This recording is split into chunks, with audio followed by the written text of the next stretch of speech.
Hi everyone, this is Stacy Bauman, and this is my digital reflective video too.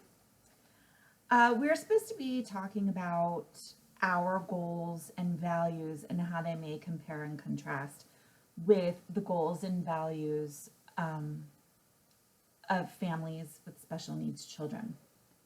So, first of all, my goals and values, as sort of continuing on from my first video, is I was raised and I've raised my children to be independent, successful. That means college, marriage and family, career, financial independence, in a nutshell. That's the American dream, after all, isn't it? I was raised to be hardworking, to be goal oriented, to make friends, be a good citizen, contribute, and be productive to the community and to society. I also raised my children to do the same. And, in case anyone's wondering, all of my children are adults, or I suppose they're considered adults by law. And they all are in college or college graduates living on their own, and two of them are not financially independent, but they're on their way. They're still in school, so that's okay. Again, I want my kids to be happy, fulfilled, and healthy. That is the overall goal that I want for myself, I want for my children.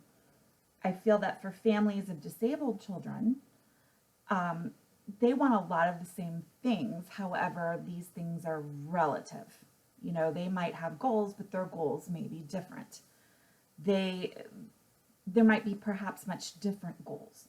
Independence can be relative. My definition of independence is that they can do for themselves, live on their own, have their own money, their own job, their own cars, pay their own bills, take care of themselves, raise their own children.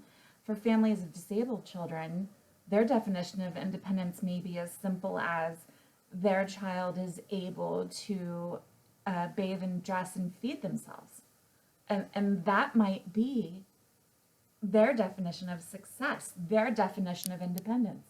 For their child may never attain marriage or family, but they may hold a job. They may be able to drive a car, and if not drive a car, they may be able to navigate the public transportation system.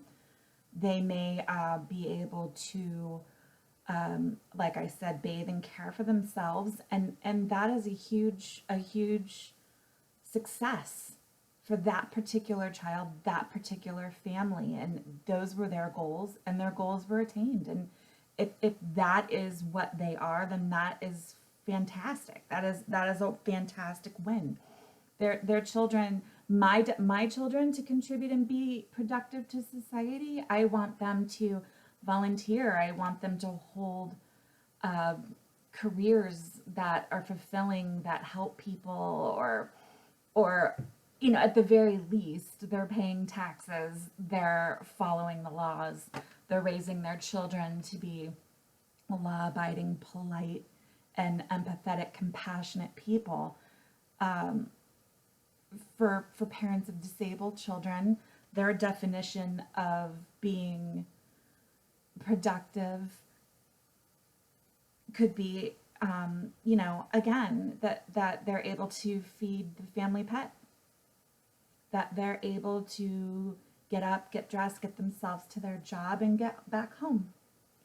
Perhaps they are tasked with making a meal for the family or completing certain lists of chores, and that's their productivity. Perhaps they do hold a volunteer position. Perhaps they're a candy striper in a hospital, or a volunteer in a library, soup kitchen, food bank, whatever that may be. That is a worthy addition to the community, definitely, for anybody.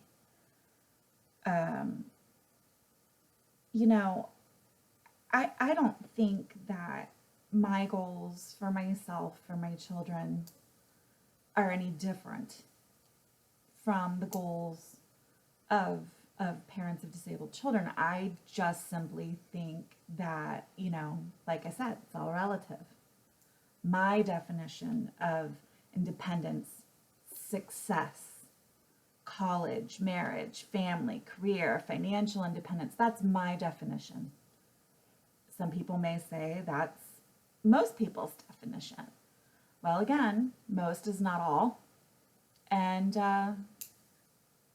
for some families, like I've said, success can equal a very different definition. And I think above all, one thing we definitely have in common as parents of non-disabled children and parents of disabled children is that overall, we want our kids to be happy and healthy. And that is the same. And that we definitely can agree on.